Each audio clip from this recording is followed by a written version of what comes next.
तो last episode के and पे हमने देखा था कि हमारा फेंगाओ रात के वक्त बाहर निकलता है और अपनी मास्टर से कहता है कि लिटिल मास्टर, अब तुम्हें नहीं लगता कि तुम्हें यहाँ पर मुझे कुछ देना चाहिए क्योंकि मैं इस वक्त अगली लेवल पर पहुंच चुका हूँ। तो उसकी मास्टर से कहती है अच्छा ठीक है मैं तुम्हें कुछ देती हूँ क्योंकि अब तुम यहाँ पर इस लेवल तक पहुंच चुके हो तो फिर तुम्हें कुछ देना तो बनता है। फेंगाओ काफी ज्यादा खुश हो जाता है और कहते हैं तो फिर मास्टर जल्दी से ले आओ, अभी देखना चाहता हूँ कि मेरी मास्टर यहाँ पर इस वक्त मुझे कौन सा महान खजाना देने वाली है। तो वो बहुत ज्यादा एक्साइटेड होता है और इसी के साथ ही मास्टर से कहती है चलो जल्दी से एक्सेप्ट करो, मैं तुम्हें यहाँ पर जैनजुई टेक्निक देने वाली हूँ। अब क्योंकि तुम अपनी वर्चुअल बॉडी को एक्टिवेट कर सकते हो तो इसी की मदद से तुम अपनी वर्चुअल बॉडी को एक्टिवेट कर पाओगे। तो जैसे ही वो उसके सामने जैनजुई रिप्रेजेंट करती है तो वो सिर्फ और सिर्फ मेटल का एक स्क्रैप टुकड़ा होता है। तो ये देखने के बाद वो कहता है कि मास्टर कहीं तो मुझे बेवकूफ तो नहीं बना रही, ये तो सिर्फ और सिर्फ पुराने आयरन का एक छोटा सा टुकड़ा है, क्या ये वो जैनजुई टेक्निक है जो तुम मुझे देना चाहती थी? ऐसा तो नहीं है कि तुमने मुझे कोई गलत चीज दे दी है, जरा गौर से देखो तो सही, ये सिर्फ और सिर्फ मेटल का एक पुराना टुकड़ा है। तो वो उसे कहती है नहीं यही है, ये कोई डैमेज पीस नहीं है बल्कि यही वो टेक्निक है जो तुम्हें चाहिए, यही वो टेक्निक है जिसकी मदद से तुम अपनी वर्चुअल बॉडी को एक्टिवेट कर पाओगे।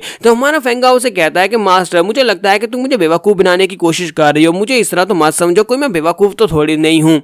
तो लिटिल मास्टर से कहते हैं कि जैनजू टेक्निक वाकई में एक लोहे का पुराना टुकड़ा है, आम ऑर्डिनरी लोगों के लिए सिर्फ और सिर्फ लोहे का पुराना टुकड़ा है, लेकिन वो लोग जिन लोगों के पास वर्चुअल बॉडी होती है वो इसको पढ़ सकते हैं, सिर्फ और सिर्फ वही इसको एक्टिवेट कर सकते हैं और एक्टिवेशन के बाद ही तुम्हें पता चलेगा कि आखिर ये टेक्निक है क्या। चलो जल्दी से आप इस टेक्निक को यूज करते हुए आप इसके अंदर जाओ, इसके अंदर जाकर चेक करके आओ, तुम्हें पता चलेगा कि ये क्या है। ये एक ऐसी टेक्निक है जो कि अपने आप डिवेलप होती है, तुम्हारी बॉडी के अंदर जाने के बाद तुम्हारी बॉडी का हिस्सा बन जाएगा और उसके बाद ये आहिस्ता आहिस्ता डिवेलप होने के बाद गॉड लेवल तक तुम्हें पहुंचा सकती है। तुम्हारा फेंगाओ से कहता है कि मास्टर मुझे तो अभी भी ऐसे ही लग रहा है कि जैसे कि तुम मुझे बेवकूफ बनाने की कोशिश कर रही हो, ये सिर्फ और सिर्फ एक पुराना मेटल का टुकड़ा है, इसे देखकर जितनी बार मर्जी मैं इसे देखूं सिर्फ और सिर्फ पुराना मेटल का टुकड़ा ही है। तो मास्टर उसे कहते हैं कि चलो जल्दी से यहीं पर बैठकर मेडिटेट करो और ध्यान लगाओ ताकि तुम इसके अंदर जाकर इसे देख सको, अब यहाँ पर बैठ जाओ। तो वो कहता है मास्टर मुझे कितनी देर के लिए मेडिटेट करना होगा और वहां पर मेडिटेट करने की पोजीशन में बैठा होता है। उसकी मास्टर उसे कहती है कि चलो जल्दी से साथ में अपना वूजिंग क्रिस्टल भी बाहर निकलो जो तुम्हें कुछ देर पहले मिला था।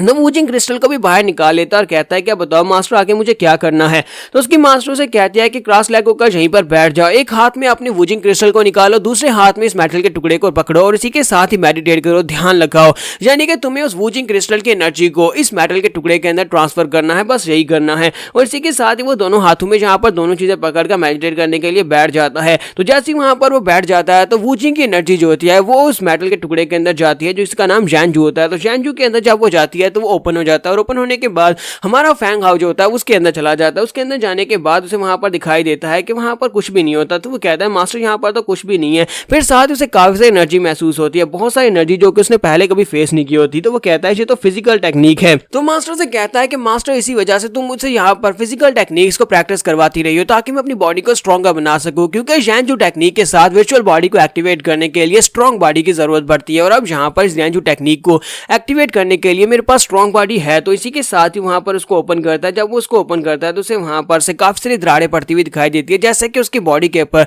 जो सील लगी हुई थी वो टूट चुकी है और अब इसी के साथ ही वो एक मार्शल आर्टिस्ट बन सकता है, यानी कि वो बॉडी के अंदर को गैदर कर सकता है और अपनी वर्चुअल बॉडी के साथ अब वो भी एक मार्शल आर्टिस्ट बन सकता है। फेंगाओ कहता है कि मास्टर अभी भी यहाँ पर क्या हुआ, मुझे ऐसे लगा जैसे कुछ टूटा है। तो उसकी मास्टर से कहती है कि अब तुम्हारी बॉडी के साथ जैनजू टेक्निक पूरी तरह से इंटैगर हो चुकी है, यानी कि अब तुम एक मार्शल आर्टिस्ट हो। तो लिटिल मास्टर से कहती है कि लास्ट टाइम उस लड़की ने तुम्हारी बॉडी के ऊपर अपनी लाइटनिंग विप के साथ अटैक किया था, वो बॉडी फॉर्जिंग टेक्निक थी जिसकी मदद से तुमने ब्रेक थ्रू किया था, लेकिन ये तरीका उससे ज्यादा फास्ट है। अब देखो तुम एक और लेवल के साथ इस वक्त तुम बिगिनर से मिडिल लेवल पर पहुंच चुके हो। लेकिन मैं एक बात को यहाँ पर क्लियर कर दूं कि इसके लिए जब भी तुम ब्रेक थ्रू करने की कोशिश करोगे तुम्हें एक वूजिंग क्रिस्टल की जरूरत पड़ेगी। जब भी तुम अपनी वर्चुअल बॉडी को और ज्यादा ब्रेक थ्रू करना चाहते हो तुम्हें वूजिंग क्रिस्टल की जरूरत पड़ेगी ही पड़ेगी। अगर तुम्हें वूजिंग क्रिस्टल नहीं मिले तो तुम्हारी बॉडी जो है ये खुद ही डिवावर हो जाएगी। इसी टेक्निक की वजह से जैनजू टेक्निक तुम्हारी बॉडी को डिवावर कर जाएगी और तुम मर जाओगे। सुनने के बाद वो कहता है क्या मास्टर तुमने मुझे पहले क्यों नहीं बताया कि जैनजू टेक्निक इतनी खतरनाक है, अगर इसको और ज्यादा लेवल अप नहीं किया तो ये मुझे डिवावर कर जाएगी। फेंगाओ काफी ज्यादा खुश होता है और कहता है लेकिन अब मैं अपनी स्ट्रेंथ को बढ़ाने के लिए वूजिंग क्रिस्टल्स को ढूंढूंगा ताकि मैं अपनी जिंदगी बचा सकूं। तो जिंदगी बचाने के लिए तो अब मुझे यहाँ पर वूजिंग क्रिस्टल्स को हर हाल में ढूंढना ही पड़ेगा। एक सीन में वो सुबह के वक्त वहां पर झरने के नीचे बैठा होता है ताकि वहां पर बैठकर प्रैक्टिस कर सके। तो वहीं पर बैठे बैठे प्रैक्टिस कर रहा होता है, साथ ही अपनी एनर्जी को रिलीज करता है और ऊपर की तरफ पंच मारता है।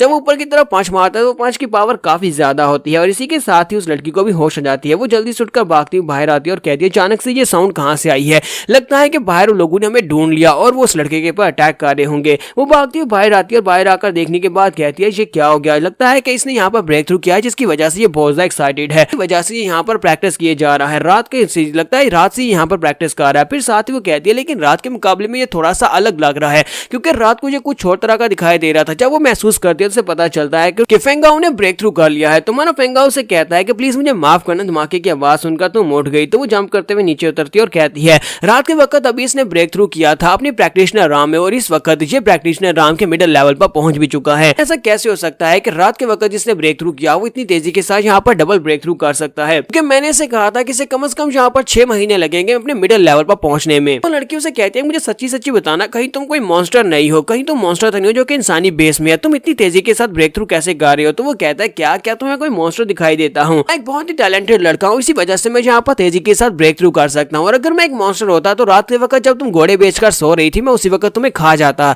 तो वो कहती है क्या तुम मुझे खाना चाहते हो, अब देखो जरा तुम जहाँ पर मुझे खाने की बातें कर रहे हो तो इसका मतलब यह कि तुम एक मॉन्स्टर हो। तो फेंगाओ से कहता है कि इन बातों को छोड़ो, मुझे ये बताओ कि अब आगे का क्या प्लान है। तो वो उसे कहती है कि आगे का प्लान वही है जो पहले का प्लान था, यानी कि मैं जो चीजें लेने के लिए यहाँ पर आई थी वो लेकर रहूंगी, चलो मेरे साथ आओ। लेकिन इससे पहले तुम्हें यहाँ पर कपड़े पहनने होंगे, चलो जल्दी से यहाँ पर कपड़े पहन लो। और उसे अपने पास से कपड़े देखती है और देती है और कहती है हमारे सेक्टर की ड्रेस है मेरे पास मौजूद है, चलो इसको पहन लो। तो हमारा फेंगाओ कहता है अच्छा ठीक है मैं इसको पहन लेता हूँ। और इसी के थोड़ी देर के बाद वो कपड़े पहनकर जब वहां से बाहर निकलता है वो कहता है ये तो बिल्कुल परफेक्ट है, मुझे ठीक से फिट आ गया है। तो जब वो वहां से निकल कर आ रहा था तो वो काफी ज्यादा हैंडसम लग रहा था। और इसे देखने के बाद लड़की शर्माना शुरू कर देती है और कहती है वो इन कपड़ों में तुझे बहुत ज्यादा क्यूट लग रहा है, मैंने पहले नोटिस नहीं किया लेकिन ये काफी ज्यादा हैंडसम भी है। फेंगाओ उसके पास आता है और उसे कहता है कि चलो यहाँ से निकलते हैं। और इसी के साथ ही वो लोग सामने की तरफ भागना स्टार्ट करते हैं। तो फेंगाओ कहता है कि मैं यहाँ पर तुमसे एक सवाल पूछना चाहता हूँ, आखिर तुम अब यहाँ पर उस चीज को लेने के लिए आगे क्यों बढ़ रही हो, क्योंकि तुम उस चीज को लेने के लिए पहले भी वहां पर जा सकती थी, फिर तुम्हें यहाँ पर मेरे लिए रुकने की जरूरत क्या थी, अभी वो लोग पता नहीं कहाँ पर होंगे और हम लोग जाकर उस चीज को लेकर यहाँ से निकल कर जा सकते थे। तो वो लड़की उसे कहती है कि नहीं वो चीज ऐसी चीज है जिसको सिर्फ और सिर्फ टाइम के ऊपर ही लिया जा सकता है, ना टाइम से पहले उसे लिया जा सकता है ना टाइम के बाद उसे लिया जा सकता है, इसी वजह से आप बिल्कुल परफेक्ट टाइम है, इसी वजह से हम लोग उस तरफ आगे बढ़ रहे हैं, क्या तुम मेरी बात को समझ सकते हो। तुम्हारा फेंगाओ से कहता है कि हाँ मैं तुम्हारी बात को समझ सकता हूँ। और साथ ही हमारा फेंगाओ से पीछे से कस के पकड़ लेता है और कहता है कि यहीं पर रुक जाओ। और इस बात से वो बहुत ज्यादा गुस्सा आती है, उसे लगता है कि शायद वो ठड़कना जा रहा है, लेकिन वो उसे कहता है कि खामोश हो जाओ प्लीज बात मत करना, क्योंकि उन्हें सामने से कुछ ब्लडी स्मेल आ रही होती है। तुम्हारा फेंगाओ कहता है कि मुझे सामने से ब्लड की स्मेल आ रही है, जरा यहीं पर रुक कर देखो आगे देखते हैं वहां पर क्या है। तो वो दोनों वहीं पर छुपकर सामने की तरफ देखते हैं तो झाड़ियों के पार उन्हें दिखाई देता है कि दो लड़कों ने वहां पर एक तीसरे बंदे को मार दिया होता है और उसके पास उन्हें एक मैप मिला होता है। तो वो एक कहता है कि देखो जरा हमें यहाँ पर एक मैप मिला है, हमने इसे कहा भी था कि अपना मैप हमें दे दो और हम इसे जान से नहीं मारते, हम इसे जिंदा छोड़ देते, लेकिन अब देखो हमें यहाँ पर इसे मारना पड़ा और इसके पास से मैप लेना पड़ा। दूसरा उसे कहता है कि हाँ ठीक है तुमने इसे सच ही कहा था, लेकिन मुझे लगता है कि तुमने इसे बाद में वैसे भी मार ही देना था। तो दूसरा लड़का जिसके हाथ में मैप होता है उसे कहता है अब हमारे पास नक्शा आ चुका है तो चलो जल्दी से वहां पर चलते हैं और जाकर खजाना ले लेते हैं, हमें जाकर बॉस को बताने की जरूरत भी नहीं है। तो वो उसे कहता है लेकिन बॉस को पता चला तो वो बहुत ज्यादा गुस्सा हो जाएगा। तो लड़का उसे कहता है कि बॉस के पता चलने से पहले हम लोग खजाना लेकर निकल जाएंगे, क्योंकि ये सच्चाई सिर्फ और सिर्फ मुझे पता है और तुम्हें पता है,